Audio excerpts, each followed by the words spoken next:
Powerful. Wow. GPS, end destination, focus on your end destination, or set it and then focus on each step in front of it. Focus on falling in love with that process, so you can have fun with it, because then your results end up being as a byproduct greater because of that. That's huge. Can I give you an example? Yeah. Okay, so this is a side note. This has nothing to do with business, but it's the same analogy.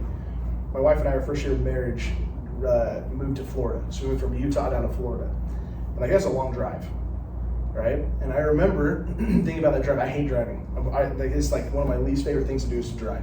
So I'm thinking driving across country with all of our goods in our, in our vehicle, like that was, that sounded like hell. Hell on earth, right? Yeah. And it was actually really fun because we tried to gamify. We both love food. Like, we love food. And she has the blessing she can eat whatever she wants, and she's still, a twig, and I look at a grain of rice and I gain 10 pounds. So like we get, we have to be kind of selective on what food we get. Right. But we downloaded this app, the Food Network app, and we just basically said, okay, here's the route we're going. What shows do we love, like the diners, drive-ins, and dives? Oh yeah.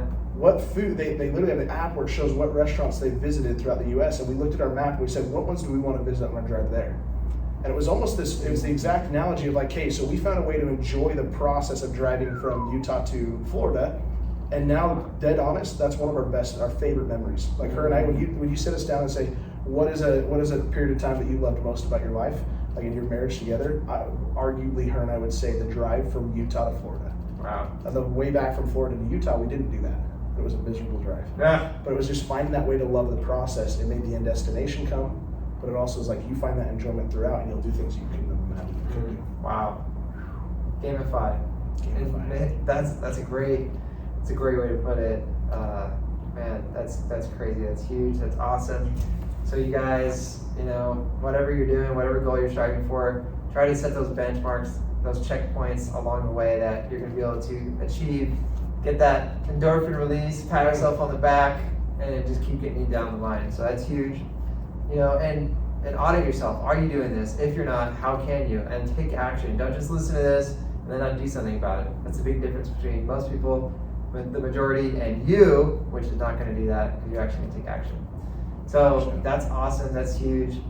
So really quickly, any sales advice, any tactics, any just like, if you had to choose out of a million things because I know you could go on and on about this for a long time, and I've seen some powerful things from you, the way you deliver, the way you present. Like, what's one thing? If you just did this one thing in the way you approached your customers, your clients, moving forward, and you did it consistently and practiced it, it would definitely increase, even just a percentage of your closing rate. Okay, so first thing that comes to my mind, because that's a big question, right? Very broad. You've got several sections of the close. Each section you can talk about several different points. That's another one for each so section. Let me talk. I'll talk. Okay, so this is one that changed me, right? Like as a salesperson. When I was brand new in sales, I was doing door to door in Wyoming and Nebraska. So I was on the middle of Timbuktu knocking doors. And I remember that first day on the street, it was raining. And I can literally vividly remember just standing on the street, the trees that were lining it, these porches that weren't covered on the patios, and the rain coming sideways. And I'm standing out there with a clipboard and my badge and my polo, and I don't know what I'm supposed to do. Like wasn't trained on a pitch, nothing. And I'm knocking on these doors thinking, please don't answer, because if you answer, I have to think of something to do, right? Like I have to think of something to say. Like I don't know, like don't. As I went through that, I found myself in this position where I felt like it was me against them. I was always battling. It was the salesman versus the homeowner, because I'm in one spot and they're in another, and like I'm trying to convince them of my service, right? And it felt like this battle. So this is the technique that's shifted, and whatever you're selling, this can apply to it. Does not matter, okay? We have to shift. It's not you against them. It's us against something else. Right? So it's you and the homeowner against something else. So it doesn't matter what you're selling, right? So for us, we sell energy efficiency, right? So it's insulation, ductwork, and we're improving air quality. We're improving, the power bill. We're improving, the comfort side of the home. We have to figure out which of those things are their pain point, and then it's me and the customer versus that pain point. So it's like me and the customer versus the attic is basically what it looks like, right? Okay. So literally in the way that we talk about things, in the way that our physical body language needs to paint the picture that it's, I'm on your team. This together. It's not me convincing you of a product, it's me and you looking at why this is a problem and how we're gonna solve this together, right? So an example of this is, and I'll give you an example of how to do this in the home, right? So a lot of reps will come in and first day, they feel that they can sit at the table with the customer and you're sitting across from the customer. And you're looking and you're presenting back and forth, right? So if it's a table here, me and you are presenting back and forth. And I'm showing you things, and I'm handing them to you, and I'm turning the iPad and giving it to you. That is me against you, right? So as soon as you can say, Mr. Customer, check this out, and I scoot over to be shoulder to shoulder with you and look at something with you. And all of a sudden you and I are sitting here looking at this and it's like, I'm on your team, right? I'm with you. Right. So it's a physical thing, it's the way that you talk about things, but like if I wanted to talk about a sales technique that's done more good for me than probably just about anything else, it's shifting the mindset first of it's not me against them, it's us against something else. What is that? Find it, paint the picture on it, and then let that take over in your body language. You should never be handing something and showing it to them. Yeah. You should be turning and looking at it together. You should be doing things together. Right. Because you're on the same team. Dude, huge. That's awesome. I really like that. That's a big game changer because I've seen it too. And personally, whenever I'm in conversations, if you're able to just go like let's lock arms, let's figure this out. Like this is not about me. This is about like you and how can we what can we do to help you out and instead of being that confrontational approach. Like Brandon, that's how you won over Odin, right? That's how you did it. Yeah. Because I remember the first time we met, we got talking, and there was another company there that was trying to earn our business. And I remember out of your mouth, man, you said, you're like, hey, do you mind if I offered 2 things of advice? And I was like, sure, great. And we literally looked at our funnel together, and you said, look, I would add this if I was like, this is what we found success with. And then 2, I would do this so that when you get, customers calling back that you get, whatever. Yeah. Or that when you get like financing or something, and then the text. And then the text, the video, and the text, right? Yeah. And to me, it was me and you versus the objection that we were trying to handle, right? And that literally knocked down every barrier for us. Dude. And so that was a great example of like you were not looking at it as the other company was. It's Odin versus us. We're going to try and figure out. I have my expectations. They have their expectations. I want to win my way. That's kind of their mindset. And yours was different, right? Yes. That's how we have to shift it in the homes as well, homeowners. Dude, that's so funny. I think you did that on accident, and I need to take notes from you because you're really intentional and you're able to duplicate it, so well. So I'm literally going to be taking notes from this guy. But yeah, no, that's funny. Yep, was talking with Rex as well. And so, what's the story? How do we meet? Yeah, it was Funnel Hacking Live, right? Okay. Funnel Hacking Live. We went into Funnel Hacking Live, and Rex and I felt like a fish out of water, man. We were. Oh my gosh, I remember like the month before we went into Funnel Hacking Live, we spent more money on ad spend than I think I have ever, comprehended swiping a credit card for. And it was working, but like him and I were door knockers, man. Like we didn't know what we were doing on like marketing. I remember sitting at Funnel Hacking Live and one of the 2 Comic Club coaches, she's like, so what's your follow-up campaign look like? And I was like, what's that? And she's like, you don't know what a follow-up campaign is? I have no idea. And she's like, what does your retargeting look like? And I was like, I don't know what that is. And she's like, so you're telling me you've done this with this? I'm like, ma'am, like it's working. I don't know why. And we got like, so we were trying to find a company to take over because we were just, rinky-dink door knockers in a new space. And that's what we were actively trying to find a company. And that's what we were talking to that one company. And then you happened to be there and you just offered those 2 pieces of advice, and like it was very quickly known that you were on our team. It wasn't Dream Design Labs versus Odin.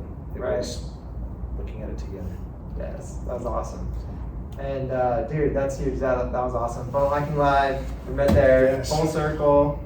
Now we're going back to Funnel Hacking Live next month. And what are we doing? Walking across stage. Calling the shots. Obviously, Rex is like, we already got to be in here for the 2 X. 2 C. Man. Z. See, so here's the thing. Oh yeah, the X is gonna come. But like, this is I told you at the beginning, and I mean it. Like, I am a little biased because I'm here at Odin. But like, when you're a part of something good and you have great people around you that are like-minded, Like, it's their energy, man. It's not mine. Like, I feel very blessed to be part of it, but like the people I'm around shoulder to shoulder are just, they're bar none, man. The kid, I told you that rep in my office, dude, he taught me. I didn't teach him. Like, that was one of our reps, and it's pretty incredible. Yeah, 100%. Big things coming. So yeah, Phone Hacking Live. So last question. Yeah. Pause real quick. Wait a sec. Something. Okay. What are we on time? Start it over. It's 26. Oof. So it's fine. Take as much time as you need. Hopefully this is good content for you. Oh yeah, this is good. This is fire, bro. Good. Come on. Good. Okay. So next question. Wait, hold on. I just splashed on my face. Redo. And then you started talking, and I was like, I need to drink that. We're gonna leave that one in. That's a blooper. Okay. Okay. Next question. So, Odin's doing amazing things. Awesome tactics that he just gave us. I mean, if you made that shift in your sales approach, just that, I guarantee that you're going to start to see more conversion rates.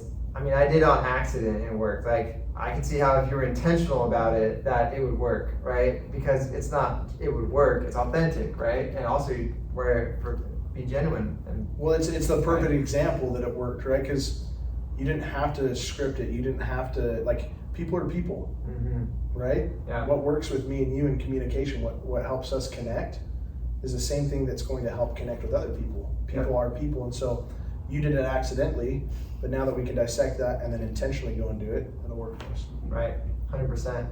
So next question. So you're doing awesome things. Odin's crushing, doing big numbers. People wish they could achieve. And so what are you guys doing in marketing? Talk to me about digital marketing. Talk to me about like what you're doing there. And It's been a game changer for our company. Because obviously I mentioned a few times, I was door to door. That's what we've been as a company for, as we started. Rex probably shared part of the story. But we were door to door. And then when COVID really hit, it forced us to change. But I think it's actually been incredible, and I'm so grateful we had door to door, because we feel like the method we've gone with is, okay, we used to go knock on doors. Now we're just knocking on screens, right? Like, if knocking on doors worked, like, why not go do that? Like, we never want to be an order taking company. Yeah. Like, we're very passionate about that. We're not presenters, we're closers. We're not order takers, right? Like, that's right. We're solution finders. We're gonna go figure out how to make something happen. And so, the same thing, is about the approach. If I go out and knock doors, I'm piquing interest in people who woke up this morning not thinking about my product or service. And I find a way to pique interest. They find value, and now I'm solely the person that's bringing that value to them. And they're not searching it out for others, right? So it's different when somebody's, requesting a ton of quotes. Right. We've tried to take that same approach on marketing. It's like, hey, how can we knock on their computer screen, take somebody who's not woken up this morning and thought about it, knock on their computer screen, basically, pique their interest, go down our funnel, and then we have them solely to ourselves instead of 100%. That's what Rex was saying, is like also that it offers stability compared to door knocking. He was telling, I don't know, I'm curious to hear your take on that as well, because door knocking is good, and like it's diversified strategy of marketing. Maybe one day you can reintroduce it and like have it be a small part of the marketing strategy, along with maybe direct mail and Facebook ads, Google ads, whatever. But it's a diversified. But Rex said something about it being more certain, like something. It's harder to control people than it is to have Facebook like deliver that because Facebook will deliver that every time. Yeah, Mark loves taking our money, man. He'll take it. That's true. He'll take it all day long. Yeah. So you're exactly right. So with door knocking, right, the trap that we get caught into, and we were caught there at one point, and I know that many others are, is that there's no upfront cost, and so it's enticing. Right? Like, I can take somebody who's got 2 arms, a leg, and is willing to talk and go knock on doors, and they can go out into a neighborhood, and sometimes they'll connect and sometimes they won't, but my financial responsibility for that is 0. Maybe a polo, right? Yeah. Meaning, like, I pay for a polo. Other than that, I don't have to pay him an hourly wage, nothing. It's $10.99, go knock doors, see. So it was very enticing, and that was the reason, because like, it takes no upfront cost, no upfront investment, and in return, like, you could make good money. That's great. With online marketing, though, it's really shifted for us, and I've been so grateful for it, because now we have skin in the game, right? I bring on a representative, like a new rep, and like he knows that Odin's investing in him, and we're very open with them about how we spend money on them. Like we go on these blitzes, and we are very open about, hey, it takes X amount of dollars, like to like for our sales reps, it takes $10,000 for a 10-day blitz for a sales rep. So we bring on a new sales rep, and it's like we took a check, 10 grand, see you later. Yeah. Right. And so like they know that we're investing in them, which gives them the ability to feel like valued. Yeah. And we can have high expectations to go back out. And so I've really loved the shift it's made. It was a leap. It was nerve-wracking because we went from that mindset of we can throw things at the wall and see if they stick to now it's like we don't have time for that, like, or we don't have the ability to because like we're swiping our credit card for the money, and if it's gone, it's gone, right? And so, but it's been more stable. It's like that constant lead flow, right? Like humans are always on the phone. Inconsistent. And like humans are inconsistent. Going out and knocking doors gets exhausting. Right. Facebook doesn't get exhausting. Right. It'll like you said, Zuckerberg will take your money. He'll Take deliver your my ad. money. It doesn't matter, right? And the people, it's sometimes hit or miss. And then I think I heard something also about like if you want to scale that, wow, a lot of people that you have to have, just to make that happen, just to get those door knocks or screen knocks, right? Whereas Facebook, the screen knock is just auto, right? Well, let me give you one more example with the door knocking, because this is the challenge with growth. Everybody that's done like the door knocking alone, the growth is really difficult going into new markets. Because say you build up a team of like, let's call it 15 guys and gals, right, that are going out and door knocking. One of them's gonna be a leader, you're gonna have some team leads in there, that's great. You go to open a new market, you can't just pull one of those guys and say, go open that market. That's exhausting, he's gonna burn out so quick. You have to take several of them because door knocking is so, like, it's so exhausting, so, like, it is a rigorous, like, energy, suck. Like, it's tough, it's rewarding, but it's tough.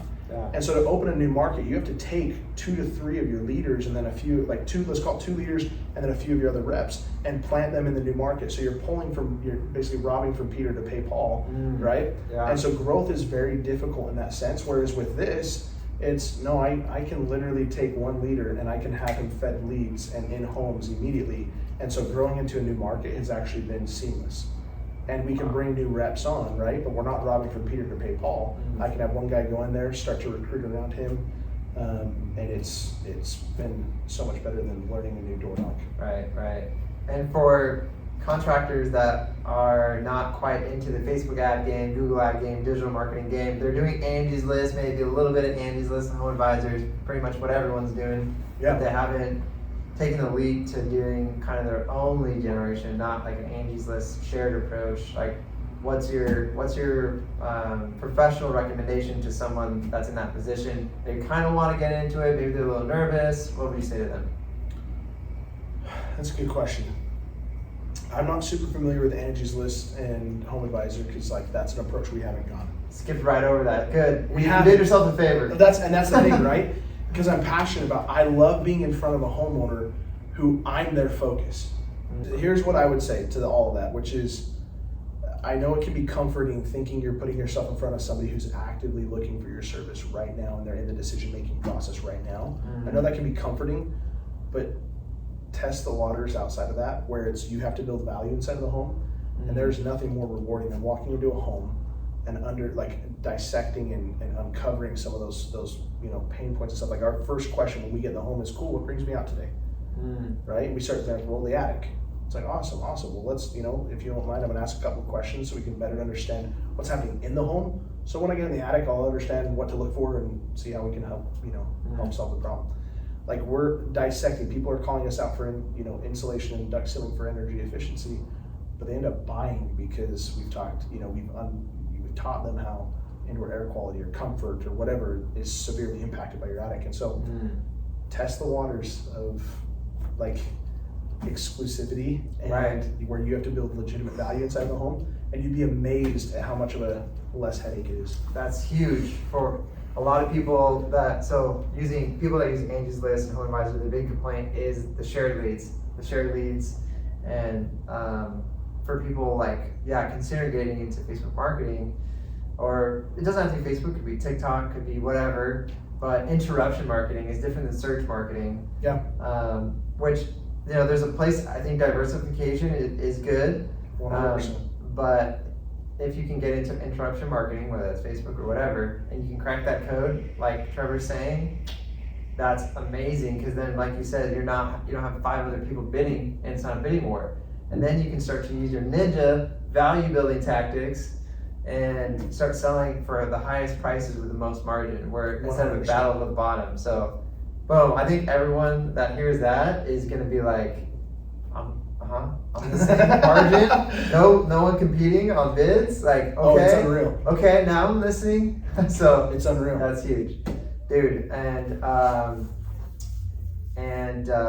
Dude, talk to me about your experience working with Dream Design Labs so far and your personal experience. So I could go on for quite a while for this one.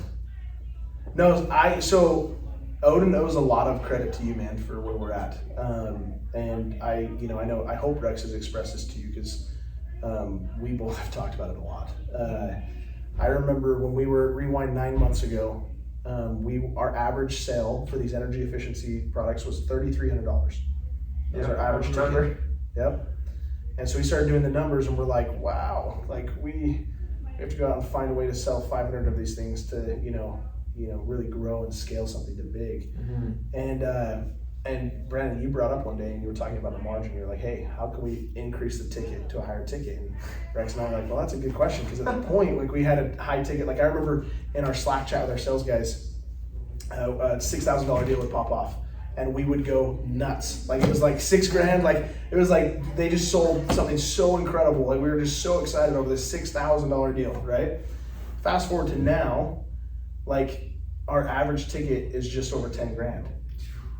Yeah, I just heard you say, I just closed a $15K deal. Yeah, $15,000 deal this afternoon. And like, dude, the rush is gone now. It's weird. Like, it's like I remember the first deal we sold in this thing, and it was a $16,700 deal. And this is talking about value. This is actually a really cool story. Talking about value. This is the example of Angie's List versus interruption marketing. Okay, Angie's List would have been, come give me a quote, you give a quote, and you're done. This guy calls us into his house, Clark, up in North Las Vegas, and old guy, standard home, 3,000 square foot home. And we get there and say, well, cool, what brings us out? And his response was, well, I need insulation in the attic. It's an old home, 60-year-old home, it's never been updated. I've priced it out for my brother to install it and to get the bags from Home Depot. It's be about $2,000. And I figured if you guys could do it for less, I'd just do it through you guys. And so immediately you're like, oh shoot, like this is not my guy, right? And so we're like, cool, we'll crawl around the attic, see what we can do. And we get up there, and I remember Spencer was on the run with me, and we're like, okay, we got to figure out how this is going to work. Like we're like, we can't do it for $2,000. We won't do a $2,000 job anymore. And so we're fact finding whatever, find our setup up there, and we go down, we talk to him about this insulation removal, how we're going to remove all the old stuff, seal the attic, put brand new insulation, seal the ductwork, the whole shebang. The price came out to $16,700. And at the point, that would have been the biggest deal. If I signed this deal, it would be the biggest deal that we had sold as a company in this going from $3,300 to $16,700. And we show him the number, and I won't say what the wife actually said because it was pretty colorful. But she looked at it and she's like, Clark, are you kidding me? Do it. Like, you're stupid if you don't. And he's like, yeah, I would agree. Okay. And he goes and signs it, and he literally, as he's going to sign it, he's like, boys, thank you so much for saving me from making the mistake of putting $2,000 worth of insulation in my attic. Woo! And signed it for $16,700 cash. Wow. And we walk out of that home, and we were just like, holy smokes. Like, we just sold a $70,000 deal cash. Like, it was the biggest rush I'd had in a long time, right? And now that's like a normal deal that comes across. Like, we had a guy land a $30,000 deal the other day, and it's like, so the $6,000 deal comes around, and it's like, oh, wow, you didn't do something else, dude? Like, like, you really cut yourself, you let the homeowner down is really what it comes down to. It's like, wow, you didn't hook them up with this? Like, why didn't you do that? Like, they need it. And so that whole shit that came from you, man, is like, you opened up that door of like, how can we bring more value to the customer, charge a premium price, but bring more value to them, and in turn bring more profit. And so it's been an absolutely incredible, that Clark story is one of very, very many that is just like the higher price is not a bad thing. It's actually a really good thing because we can do more for them at that point. You can serve them better. Yeah. So from your perspective, I think that like just seeing the way that you've cared about our success as a company and cared about who Rex and I are and what we want, it's been really impactful. And I would recommend you to anybody. Absolutely anybody. Dude, thank you so much. Anybody. Very much appreciate that, man. You know, we're very selective with who we work with now, especially even more. Just like you had a perspective shift with your price increase, our perspective shift was on the quality of client that we want to work with. Like I've said to you before, you guys have set the standard for the type of people we want to work with. So those of you listening in, if you want to work with us, you have to be as cool as these guys. So good luck, because that's really hard. Because you guys, the way you guys carry yourselves on it, like, it's not like broken record, honorable, integrity, respect. Like the way that you face adversity is you don't freak out. You figure out a way. Just like setting the GPS. Maybe you're gonna have to reroute, but it doesn't matter. You're still gonna get there. You don't let adversity get to you. In fact, you let it fuel you to find solutions to problems. So it's been an honor to work with you guys, and I'm excited to see where Odin is going, and to even be a small part of that would be a blessing. It's going to be amazing because I know Odin is going to do big things, and it feels, and I know everyone in the company feels the same way. They feel like they're a part of something that's going somewhere, and I definitely share that feeling. So I appreciate that, and so. Can I say one thing to them? Absolutely. It's like, I think it's super easy to get into hype mode, like as you're talking about Odin or others that you see, that it's really easy in that hype mode where it feels like everything is going right for them, and that they just have that secret sauce, and it's only they're so lucky or whatever, right? And you sit there, and I've been there before, where you're listening and going, what the heck? Like, I'm over here struggling every single day, and they haven't figured out like why am I not there yet? I'm doing these things right. And if I can say one thing is that, you look at Rex or myself, and like, I hope I never put on that facade of everything is figured out and everything is perfect, right? Like, we still have our challenges every single day, and those feelings that you have, or those thoughts that you have as you're looking, we still have those challenges every single day. So yes, we have a hype over what we're doing right now, and we're excited about it, but that doesn't mean that the days are easy. The days are worth it, but they're just not easy. And so be very careful. One of my longtime mentors had said that the 3 C's, you find yourself in unhappiness with 3 C's: complaining, comparing, or criticizing.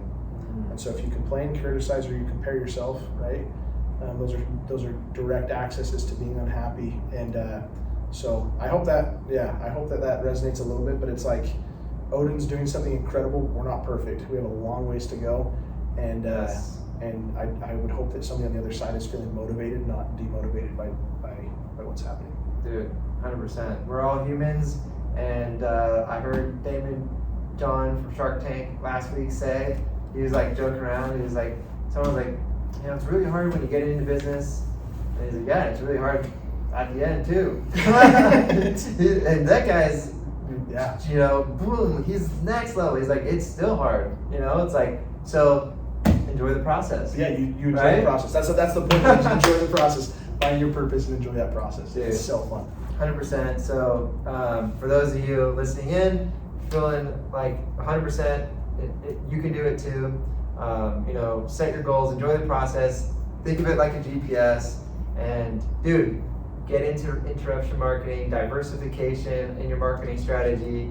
And I think, correct me if I'm wrong, but I think we're gonna have like rapid fire rounds on some sales strategies from you, dude, because I guarantee people are listening and they're like, dude, I need more of like some of these tactics from Trevor. So we might have some like rapid fire, like little nuggets that we might have you dropping in on the podcast. Let's have some fun. Those are good ones. I love sales, man. I love it. And I can see it in your soul that you enjoy it too. So it'll be fun. It's such a cool feeling. Yeah. Like you're out of the norm, man. It's so fun. Dude, thank you so much for being here. Thank you. How can people find you and Odin and connect with you guys? Yeah, so Odin Energy, ODIN Energy. You can find us on Facebook, Instagram.